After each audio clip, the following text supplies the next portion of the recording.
రాష్ట్రంలో ఏ అయితే 17 మెడికల్ కాలేజీలు ఈ రాష్ట్ర ప్రజల ఆస్తి ప్రైవేటు పరం చేస్తాను అని చెప్పేసి చంద్రబాబు నాయుడు గారు భీష్మించు కూర్చుని ఆల్రెడీ తన కార్యాచరణ ప్రారంభించిన పరిస్థితి మనం చూస్తున్నాం. ఈ రాష్ట్రంలోని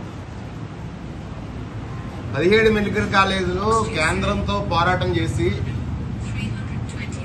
ఈ రాష్ట్ర ప్రజలకు ఒక ఆస్తిగా తెచ్చిపెట్టి 17 చోట్ల 50 ఎకరాల భూమి అయితే ప్రభుత్వ భూమి అని, లేదంటే ప్రైవేట్ దగ్గర నుంచి కొని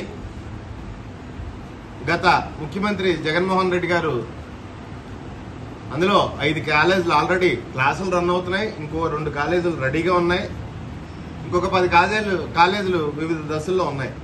మరి మీరందరూ చూస్తున్నారు రాష్ట్రంలో ఉన్న పరిస్థితి.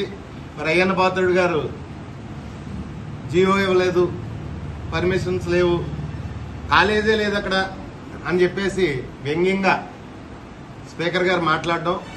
మరి నిన్నటి రోజున జగన్మోహన్ రెడ్డి గారు వచ్చి, మాజీ ముఖ్యమంత్రి జగన్మోహన్ రెడ్డి గారు వచ్చి ఆ కాలేజీలని ప్రజలకి చూపించడం ఎంతవరకు కన్స్ట్రక్ట్ అయిందో నాకు తెలిసినంతవరకు నేను అక్కడే ఉన్నాను. అక్కడ ఆ కాలేజీలకి సుమారు 50 కోట్లు ఖర్చయింది. దగ్గరగా 50% అబోవ్ కన్స్ట్రక్షన్ కంప్లీట్ అయింది. కాలేజే కాదు, కాలేజ్తో పాటు 630 పడకల హాస్పిటల్. అందరూ కూడా కాలేజీలే అనుకుంటున్నారు, కానీ 630 పడకల హాస్పిటల్ అది కాలేజ్తో పాటు. అది కూడా చంద్రబాబు నాయుడు గారు అమ్మకానికి పెట్టేసిన పరిస్థితి. ఏమన్నా అంటే పీపీపీ గురించి ఈ రాష్ట్ర ప్రజలకు తెలీదు, వైఎస్ఆర్ కాంగ్రెస్ పార్టీ నాయకులకు అసలే తెలీదు అని చెప్పేసి వాళ్ళ మీడియాలో మాట్లాడించడం, వాళ్ళ మనుషులతో స్టేట్మెంట్లు ఇప్పించడం చంద్రబాబు నాయుడు గారు చేస్తున్న పరిస్థితి మనం చూస్తున్నాం. ఈ దేశంలో అందరికన్నా పీపీపీ మోడల్ గురించి ఆంధ్రప్రదేశ్ రాష్ట్రంలో ఉన్న ప్రజలకి, ముఖ్యంగా విద్యార్థులకి, వారి తల్లిదండ్రులకి బాగా తెలుసు. ఈ దేశంలో ఉన్న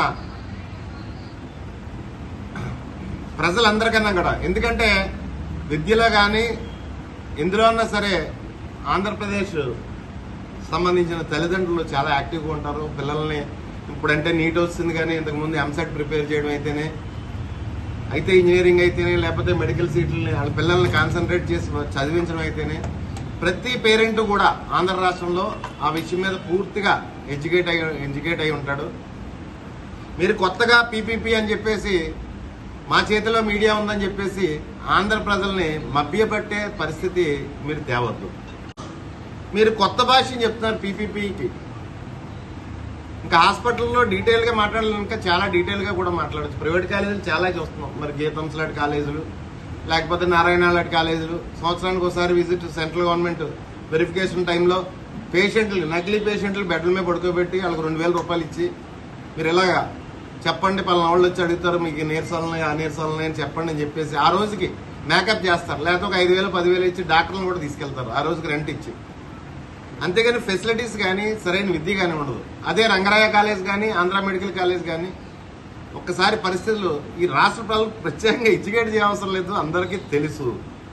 మీకేదో మీడియా ఉంది, దాంట్లో మనం తిమ్మిని బొమ్మ చేయొచ్చు అని చెప్పేసి. ఈరోజు ఇందాకే నేను కింద దిగుతా చూస్తున్నా, న్యూస్లో చూశాను, కూటమి ఎమ్మెల్యే రాజోల్ ఎమ్మెల్యే అనుకుంటా, వరప్రసాద్ గారు అనుకుంటా, మరి వాళ్ళ కాన్స్టిట్యున్సీలో ప్రభుత్వ హాస్పిటల్ పనితీరు గురించి బహిరంగంగానే అసంతృప్తి వెళ్లగొక్కున్న పరిస్థితి మనం చూసాం. ఈరోజే బహిరంగంగా నా నియోజకవర్గంలో సంవత్సరానికి హాస్పిటల్లో ఇన్ని సర్జరీలు అయ్యి, లేకపోతే ఇన్ని డెలివరీలు అయ్యి, గత సంవత్సరం చూసుకుంటే కనీసం అందులో 50% 30% కూడా అవన్న పరిస్థితి అని చెప్పేసి మీడియా ముఖంగా గొగ్గోలు పెట్టాడు పాపం ఆయన. ఏదైనా ఎమ్మెల్యే, ఏ ఎమ్మెల్యే అయినా, కూటమి ఎమ్మెల్యే అయినా, వైఎస్ఆర్ ఎమ్మెల్యే అయినా, ఎమ్మెల్యే మనిషే కదా. ప్రభుత్వ నిర్లక్ష్యక ధోరణిని వాళ్ళ సొంత ఎమ్మెల్యేలే వేలు పెట్టి చూపిస్తున్న పరిస్థితి. ఈరోజు ప్రభుత్వ హాస్పిటల్లో పనితీరు విషయంలో కానీ, లేకపోతే వైద్యం విద్యా పనితీరు విషయంలో కానీ ఈ ప్రభుత్వాన్ని వేలు పెట్టి చూపిస్తున్న పరిస్థితి మేము చూస్తున్నాం. నిన్నే ఆ ప్రభుత్వ హాస్పిటల్కి వెళ్ళి జగన్ గారు మళ్ళీ కేజీహెచ్కి వెళ్ళారు. కేజీహెచ్లో ఎక్కడో ఏజెన్సీలో హాస్టల్లో కలుషిత వాటర్ తాగి పిల్లలు, స్కూల్ పిల్లలు, హాస్టల్ పిల్లలు నిన్న సాయంత్రం అక్కడికి వెళ్తే ఈరోజు ఉదయం గుంటూరులో సేమ్ రిపీట్. దానికి కారణం ఏంటన్నది ఈ ప్రభుత్వం ఏమైనా గమనిస్తుందా? ఎందుకు అలా జరుగుతుంది? అవి బయటకు వచ్చిన కేసులు, బయటికి రాని కేసులు కొన్ని వేలల్లో ఉన్నాయి. వందల్లో కేసులు బయటకు వస్తున్నాయి, బయటికి రాని కేసులు కొన్ని వేలల్లో ఉన్నాయి. దానికి రీజన్ ఏంటన్నది ఈ ప్రభుత్వం ఏమైనా గమనిస్తుందా? గత 5 సంవత్సరాల్లో అటువంటి కేసులు ఎందుకు లేవన్నది కూడా ఒక్కసారి మీరు బేరీజ్ చేసుకుంటే బాగుంటుంది అని చెప్పేసి ఈ ప్రభుత్వ యంత్రాంగాన్ని నేను కోరుకుంటున్నాను. ఎందుకు లేవో చెప్పనా నేను క్లియర్గానే. జగన్ గారు నాడు నేడులో భాగంగా స్కూల్స్ అన్ని డెవలప్ చేసి ఆర్ఓ ప్లాంట్లు పెట్టారు.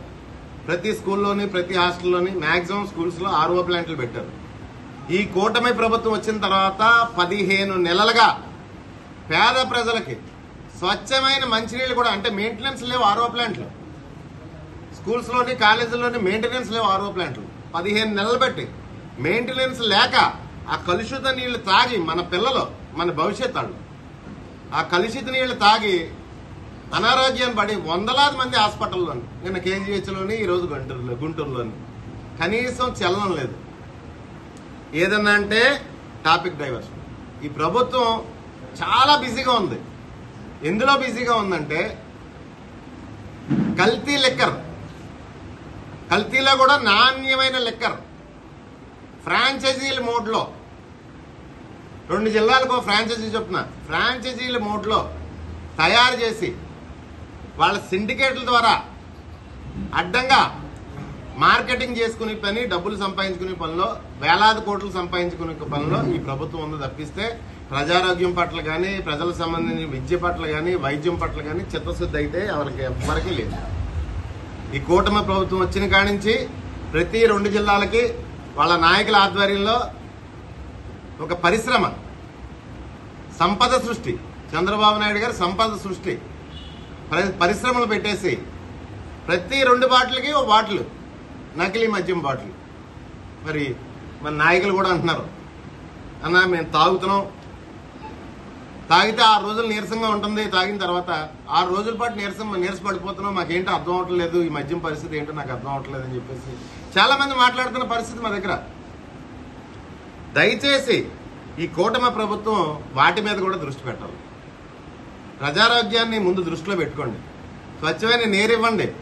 స్వచ్ఛమైన కల్తీ మద్యం కాదు ప్రజలు కోరుకునేది, స్వచ్ఛమైన మంచినీళ్ళు ఇవ్వండి. మన రాష్ట్రంలోనే మంచినీళ్ళు లేవు, పిల్లలతో సహా ఎవరికి సరైన మంచినీళ్ళు లేవు. మెయింటెనెన్స్ లేక స్కూల్స్లోని, కాలేజెస్లోని, హాస్టల్స్లోని ఎక్కడ మంచినీళ్ళు లేవు. పంచాయతీల్లో వాటర్ ట్యాంకులు క్లీనింగ్ లేక అన్న ప్రజలు అనారోగ్య బారిన పడుతున్న పరిస్థితి. మరి మీ కూటమి నాయకులు అంటారు కర్ణాటకకి మంచినీళ్ళు ఇస్తాం మేమని చెప్పేసి. అయ్యా ముందు మన రాష్ట్రంలో చూడండి అయ్యా, మంచినీళ్ళు వేయండి అయ్యా మన రాష్ట్రానికి. తర్వాత కర్ణాటక విషయం మనం ఆలోచిద్దాం, తర్వాత రకరకాలుగా ప్లాన్ చేసుకుందాం. అదేవిధంగా నిన్న జగన్ గారి టూర్, మరి ఆ టూర్లో విచిత్రమైన విన్యాసాలు చూసాం. పోలీసుల విన్యాసాలు, చులకనగా మాట్లాడడం జగన్ గారిని. ఆఫ్టర్ ఆల్ ఎమ్మెల్యే అని. ఇంతకుముందు రాజకీయ నాయకులు మాట్లాడేవారు ఆఫ్టర్ ఆల్ ఎమ్మెల్యే అని. ఇప్పుడు అధికారులు కూడా మాట్లాడిన పరిస్థితి. ఒకటైతే నేను తెలియజేసుకుంటున్నాను, ఎద్దు ఎప్పుడు ఒక పక్క పడుకోదు, వాళ్ళ బళ్ళు అవుతాయి, బళ్ళు వాళ్ళు అవుతాయి. ఆయన ఆఫ్టర్ ఆల్ ఒక ఎమ్మెల్యే కాదు, ఈ రాష్ట్రానికి మాజీ ముఖ్యమంత్రి జగన్మోహన్ రెడ్డి గారు అని చెప్పి అధికారులందరూ ఒక్కసారి గుర్తెరగవలసిందిగా కోరుకుంటున్నాను. ఎందుకంటే మేము సైడ్లు ఎప్పుడు ఒకలా ఉండవు. రేపు ఎలక్షన్లో మేము వస్తాం అధికారంలోకి, అప్పుడు ఏంటి, ఏ రకంగా మీరు మమ్మల్ని ఫేస్ చేయగలుగుతారు? మాకు మీ మొహాలు, మీ అందమైన మొహాలు ఈ అధికారులు ఏ రకంగా చేయించగలుగుతారు? ఇదే ముఖ్యమంత్రి గారి దగ్గరికి వెళ్ళి సెల్యూట్ కొట్టాలి కదా. మళ్ళీ జగన్మోహన్ రెడ్డి గారు ముఖ్యమంత్రి అయితే నువ్వు వెళ్ళి ఏ రకంగా మొహం పెట్టుకుని నువ్వు సెల్యూట్ కొడతావు? అలా చునకనగా మాట్లాడతాను. అంటే ఎమ్మెల్యే అయితే ఆఫ్టర్ ఆల్ ఎమ్మెల్యే అయిపోయాడా నీకు? ఏమనుకుంటున్నారు ఈ అధికారులు, ఈ రాష్ట్రంలో అధికారులు? ఒకసారి గుర్తెరగండి. ఖచ్చితంగా 2029లో జగన్మోహన్ రెడ్డి గారు ముఖ్యమంత్రి అవుతారు, మళ్ళీ వెళ్ళి ఆయనకి సెల్యూట్ కొట్టవలసిన పరిస్థితులు వస్తాయి, నీకు తప్పదు. ఎమ్మెల్యే ప్రోటోకాల్ తెలుసా నీకు? ఎమ్మెల్యే ఎదురు పడితే ఎంత అధికారం ఆఖరికి కలెక్టర్ అన్నా ప్రిన్సిపల్ సెక్రటరీ అన్నా లెగిసి నిలబడాలి. ఎమ్మెల్యే ప్రోటోకాల్ అది. ఈ రాష్ట్రానికి మాజీ ముఖ్యమంత్రి ఆయన, ఆఫ్టర్ ఆల్ ఎమ్మెల్యే కాదు ఆయన. ముఖ్యంగా ఈ పోలీస్ డిపార్ట్మెంట్కి కానీ అధికార పక్షానికి కానీ నేను తెలియజేసుకుంది, మీరు ఎంత శ్రమ పడ్డారు నిన్న జగన్మోహన్ రెడ్డి గారి పర్యటన అడ్డుకోవడానికి. వేలాది మంది పోలీసులు, ఎయిర్పోర్ట్ దగ్గర నుంచి మొదలుపెట్టి వేలాది మంది పోలీసులు. ఆయన వెనకాల కనీసం 10 వెహికల్స్కి ఛాన్స్ ఇచ్చి కనీసం ఒక వెహికల్ కూడా ఫాలో అవ్వకుండా చేశారు. మీరు ప్రజల్ని అడ్డుకున్నారు, ప్రతి దిక్కుల ప్రజలను అడ్డుకున్నారు. కానీ ప్రాణాలకు తగ్గించి ప్రజలు ఆ కార్యక్రమాన్ని విజయవంతం చేశారు. సుమారు 6 గంటలు పట్టింది వైజాగ్ నుంచి నర్సీపట్నం కాలేజీ గారు రావడానికి 60 కిలోమీటర్లు. ఆయన జర్నీ చేయడానికి 6 గంటలు పట్టింది. నా నియోజకవర్గం నుంచే కొన్ని వీడియోలు మా నాయకులు కార్యకర్తలు అప్లోడ్ చేశారు, ప్రజలు అప్లోడ్ చేశారు. చూస్తున్నాను, చూస్తే నాకే భయం వేసింది. ఏలేరికాలో దాటుకుని శిథిలమైపోయిన వంతెన మించి దూక్కుంటూ వెళ్ళిపోతున్నారు. కనీసం వంతెన కూడా పూర్తిగా లేదు, చెక్కల మించి దూక్కుంటూ వెళ్ళిపోతున్నారు ప్రజలు, కార్యకర్తలు. సంవత్సరం 5 నెలల్లో, సంవత్సరం 6 నెలలు అవుతుంది. 6 నెలలకే మీ మీద ప్రజల్లో ఉన్న వ్యతిరేకత అది ఒకసారి గమనించుకోండి. అంతేగాని ప్రతిపక్ష నాయకుడిని బంధించేస్తాం, మా మీద వ్యతిరేకత తెలియనేము. మీరు ఇన్ని కోట్ల మంది ఆంధ్ర ప్రజల్ని మీరు బంధించలేరు. దయచేసి అదొకసారి గుర్తుపెట్టుకోవాల్సిందిగా కోరుకుంటూ సెలవు తీసుకుంటాం.